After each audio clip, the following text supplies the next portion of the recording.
Você já teve a sensação de que a sua vida funciona, mas você não se sente inteiro nela? Você cumpre o que precisa, trabalha, se relaciona, segue em frente. Mas em silêncio existe algo desconectado. Não é uma tristeza clara, não é um fracasso evidente. É uma sensação difícil de explicar. Como se partes de você estivessem vivendo e outras apenas sobrevivendo. Carl Jung dizia que esse incômodo não é um erro. É um sinal. Desde cedo, todos nós aprendemos a nos adaptar. Aprendemos o que pode, o que não pode, o que agrada, o que precisa ser escondido. Aos poucos, vamos construindo uma identidade que funciona para o mundo. Jung chamou isso de persona. A persona não é falsa, ela é necessária. O problema começa quando ela se torna tudo o que somos. Quando vivemos apenas para sustentar um papel e algo essencial fica para trás. Quando partes importantes de você não encontram espaço para existir, elas não desaparecem, elas se acumulam, e isso aparece como cansaço sem motivo claro, irritação excessiva, sensação de vazio, perda de sentido. Externamente, tudo parece normal. Internamente existe conflito. Jung observou que isso acontece quando o consciente ignora o inconsciente. A vida segue, mas sem profundidade.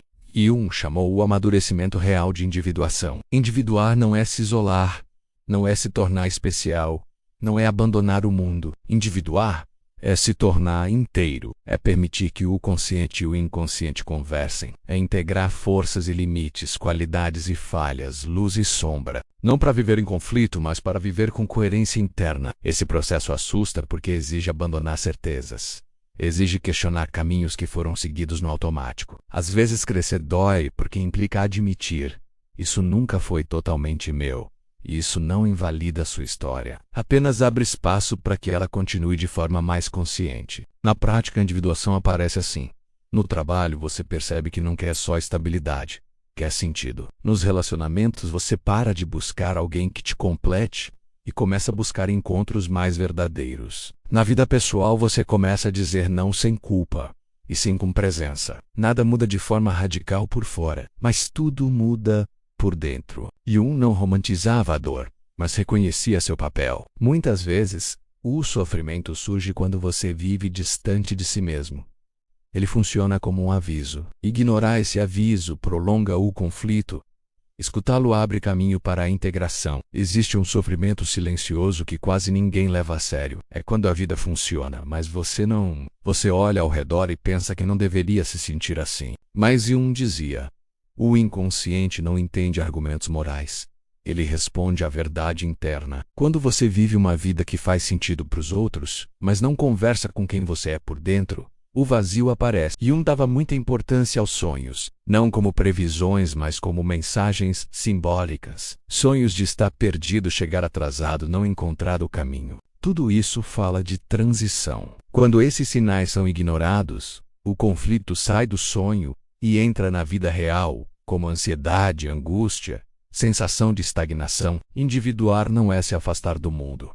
É participar sem se perder. Você continua vivendo, trabalhando, se relacionando, mas agora com mais verdade. Você para de agradar automaticamente. Para de dizer sim por medo.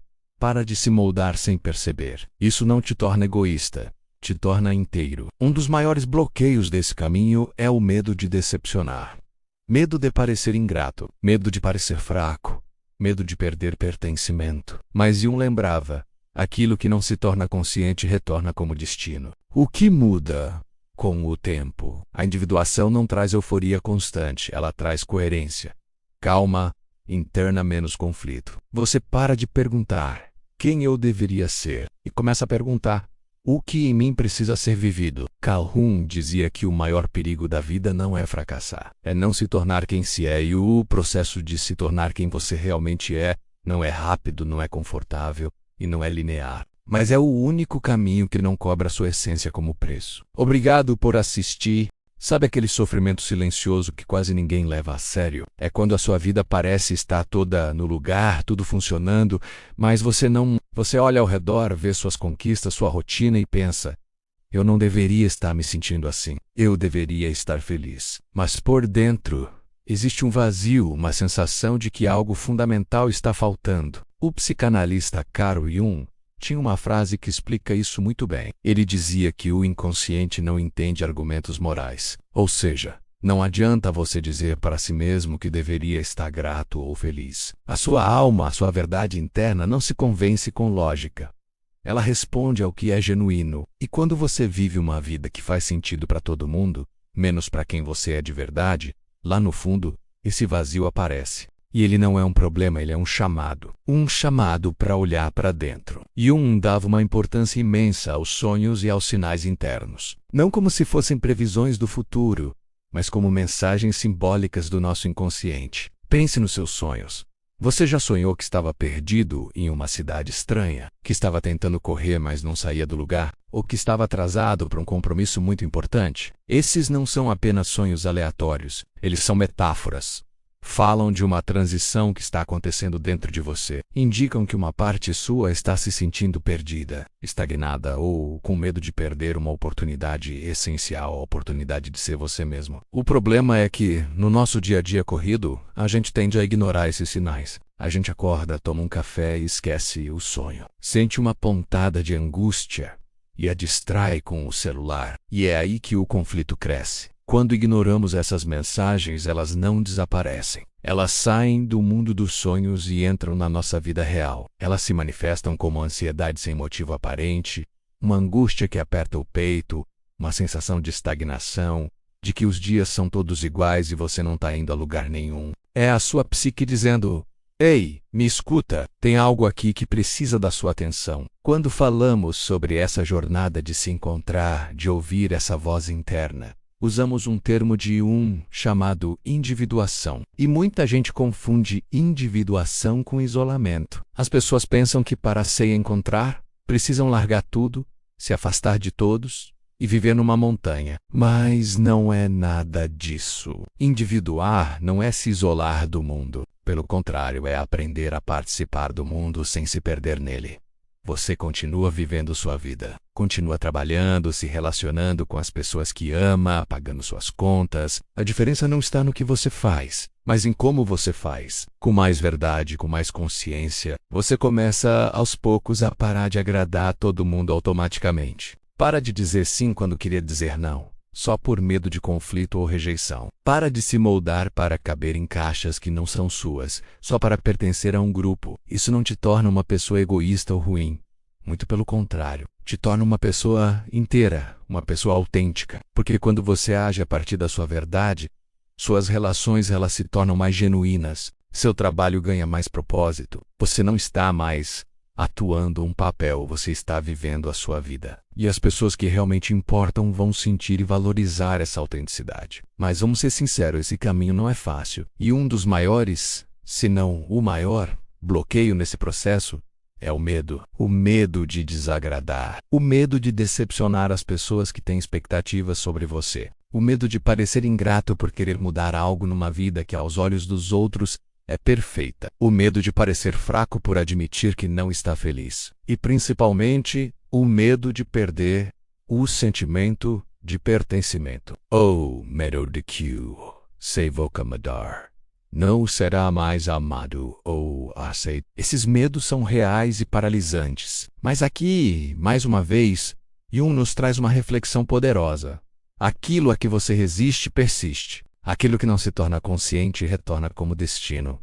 O que isso significa? Significa que se você não olhar para esses medos, para essa insatisfação, se não trouxer isso para a consciência e trabalhar com isso, essa energia não vai sumir. Ela vai continuar se manifestando na sua vida de formas que você não controla. Vai virar uma crise de ansiedade, uma depressão, uma doença, o fim de um relacionamento. A vida vai te forçar a encarar aquilo que você tentou evitar. O destino, nesse sentido, é o resultado daquilo que não foi conscientizado. Então, o que muda de verdade quando você começa essa jornada de individuação? É importante alinhar as expectativas. Esse processo não traz uma euforia constante, um estado de felicidade permanente. A vida continua tendo seus altos e baixos. O que ele traz é algo muito mais profundo e sustentável, coerência interna. Uma calma que vem de dentro, menos conflito entre o que você sente e o que você faz. Você para de gastar uma energia enorme, tentando ser quem os outros esperam que você seja. A pergunta principal na sua cabeça muda. Em vez de se perguntar constantemente quem eu deveria ser para ser aceito, amado, bem-sucedido, Você começa a se perguntar: o que em mim precisa ser vivido? Que parte da minha alma está pedindo para se expressar no mundo? Essa mudança de perspectiva é transformadora. Você começa a tomar decisões pequenas e grandes que honram a sua essência. E isso traz uma sensação de paz, de estar no caminho certo, mesmo que o caminho seja desafiador. Para fechar nossa conversa de hoje, quero deixar uma última ideia de Jung. Ele dizia que o maior privilégio de uma vida é se tornar quem você realmente é.